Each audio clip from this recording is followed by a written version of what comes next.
ଆଜିର ପ୍ରସଙ୍ଗ ସୋମନାଥ ଅମୃତ ପର୍ବ। ଆଲେଖ୍ୟ ଆଞ୍ଚଳିକ ସମ୍ବାଦ ବିଭାଗ। ଉପସ୍ଥାପନାରେ ମୁଁ ନୀନା ସାହୁ। ଗୁଜରାଟ ସ୍ଥିତ ସୋମନାଥ ମନ୍ଦିରର ପୁନଃ ନିର୍ମାଣର 75 ବର୍ଷ ପୂର୍ତ୍ତି ଉପଲକ୍ଷେ ସୋମନାଥ ଅମୃତ ପର୍ବ 2026 ପାଳନ କରାଯାଇଛି। 5 ଦିନ ଧରି ଜାରି ରହିଥିବା ଏହି ସମାରୋହ କୁମ୍ଭାଭିଷେକ ସହ ସମାପନ ହୋଇଛି।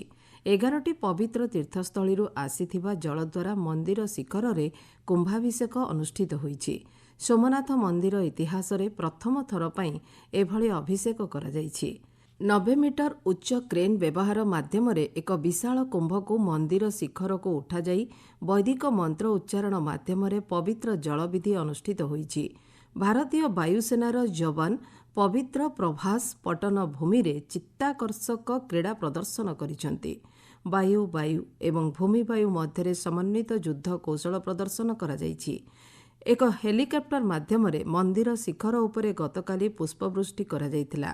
ପ୍ରଧାନମନ୍ତ୍ରୀ ନରେନ୍ଦ୍ର ମୋଦି ଆଜି ମନ୍ଦିରର ଧ୍ୱଜପୂଜା ଓ ମହାପୂଜାରେ ଅଂଶଗ୍ରହଣ କରିଛନ୍ତି।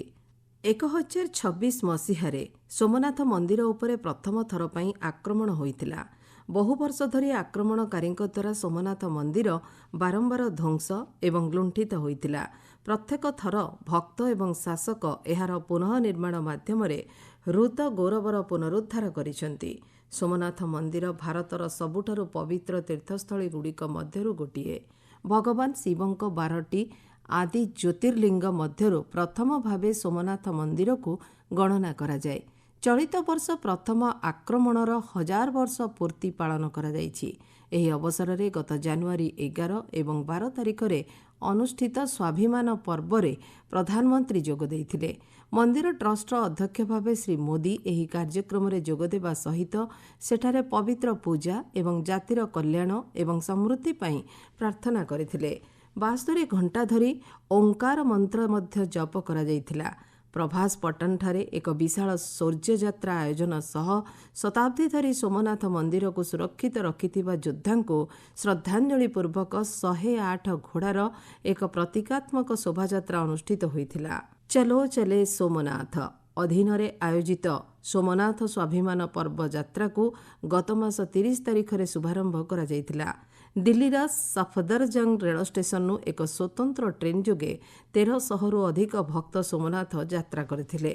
1951 ମସିହାରେ ସୋମନାଥ ମନ୍ଦିର ପୁନଃ ଭକ୍ତଙ୍କ ପାଇଁ ଉନ୍ମୁକ୍ତ ହୋଇଥିଲା। ଭାରତର ପ୍ରଥମ ରାଷ୍ଟ୍ରପତି ଡକ୍ଟର ରାଜେନ୍ଦ୍ର ପ୍ରସାଦ ସେହି ବର୍ଷ ପୁନଃ ନିର୍ମିତ ମନ୍ଦିରକୁ ଦେଶ ଉଦ୍ଦେଶ୍ୟରେ ଉତ୍ସର୍ଗ କରିଥିଲେ। ଏହା ପୂର୍ବରୁ ସ୍ୱାଧୀନତା ପରେ 1947 ମସିହାରେ ସର୍ଦ୍ଦାର ବଲ୍ଲଭଭାଇ ପଟେଲ ସୋମନାଥ ମନ୍ଦିରର ଧ୍ୱଂସାବଶେଷ ପରିଦର୍ଶନ କରିବା ସହିତ ମନ୍ଦିର ପୁନଃ ନିର୍ମାଣ ପାଇଁ ସଂକଳ୍ପବଦ୍ଧ ହୋଇଥିଲେ। ଭାରତର ସାଂସ୍କୃତିକ ଆତ୍ମବିଶ୍ୱାସକୁ ପୁନରୁଦ୍ଧାର କରିବା ପାଇଁ ସୋମନାଥ ମନ୍ଦିରର ପୁନଃ ନିର୍ମାଣ ଅତ୍ୟାବଶ୍ୟକ ବୋଲି ସର୍ଦ୍ଦାର ପଟେଲ ଦୃଢ଼ ବିଶ୍ୱାସ ରଖିଥିଲେ। ଜନଭାଗିଦାରୀ ଏବଂ ଜାତୀୟ ସଂକଳ୍ପ ମାଧ୍ୟମରେ ବର୍ତ୍ତମାନର ଏହି ମନ୍ଦିର କୈଳାସ ମହାମେରୁ ପ୍ରସାଦ ସ୍ଥାପତ୍ୟ ଶୈଳୀରେ ପୁନଃ ନିର୍ମିତ ହୋଇଛି। 2003 ମସିହାରେ ସେଠାରେ ଆଲୋକ ଏବଂ ଶବ୍ଦ ପ୍ରଦର୍ଶନୀ ଆରମ୍ଭ ହୋଇଥିଲା ବେଳେ 2017ରେ ଏହାକୁ ଅଧିକ ବିକଶିତ କରାଯାଇଥିଲା। 3D ଲେଜର ପ୍ରଯୁକ୍ତିବିଦ୍ୟା ବ୍ୟବହାର ମାଧ୍ୟମରେ ସେଠାରେ ପ୍ରଦର୍ଶନୀ କାର୍ଯ୍ୟକ୍ରମ ଅଧିକ ଆକର୍ଷଣୀୟ ହୋଇପାରିଛି। ମନ୍ଦିରର 27 ଫୁଟ ଧ୍ୱଜାଦଣ୍ଡ ସ୍ଥାୟୀ ଆଧ୍ୟାତ୍ମିକ ଉପସ୍ଥିତିକୁ ପ୍ରତିନିଧିତ୍ୱ କରୁଛି। ମନ୍ଦିରରେ ଥିବା 1666ଟି ସୁନା ଖଚିତ କଳସ ଏବଂ 14200ଟି ଧ୍ୱଜ ଶତାବ୍ଦୀ ଧରି ଶ୍ରଦ୍ଧା ଏବଂ କାରିଗରୀ କୌଶଳକୁ ପ୍ରତିଫଳନ କରିଆସୁଛି। ଭାରତର ତୀର୍ଥଯାତ୍ରାର ଏହା ଏକ ପ୍ରାଣକେନ୍ଦ୍ର। ମନ୍ଦିରକୁ ବାର୍ଷିକ 92ରୁ 97 ଲକ୍ଷ ଭକ୍ତଙ୍କର ଆଗମନ ହୋଇଥାଏ। ଶ୍ରୀ ସୋମନାଥ ମନ୍ଦିର ଟ୍ରଷ୍ଟ ପକ୍ଷରୁ ମଧ୍ୟ ବିଭିନ୍ନ ସାମାଜିକ ଏବଂ କଲ୍ୟାଣମୂଳକ କାର୍ଯ୍ୟକ୍ରମର ଆୟୋଜନ କରାଯାଇଥାଏ। ସେଗୁଡ଼ିକ ମଧ୍ୟରେ ଶିକ୍ଷା ବିକାଶ ଓ ଦକ୍ଷତା ତାଲିମ, ମାଗଣା ଖାଦ୍ୟ ଯୋଗାଣ ଓ ଚିକିତ୍ସା ସହାୟତା, ସ୍ୱାସ୍ଥ୍ୟ ଓ ଶିକ୍ଷା କ୍ଷେତ୍ର ପାଇଁ ବିଭିନ୍ନ ପ୍ରକାର ଅଭିଯାନ, ମହିଳା ସଶକ୍ତିକରଣ ଓ ସ୍ଥାୟିତ୍ୱ ଦିଗରେ ମଧ୍ୟ ବହୁବିଧ ପଦକ୍ଷେପ ଅନ୍ତର୍ଭୁକ୍ତ।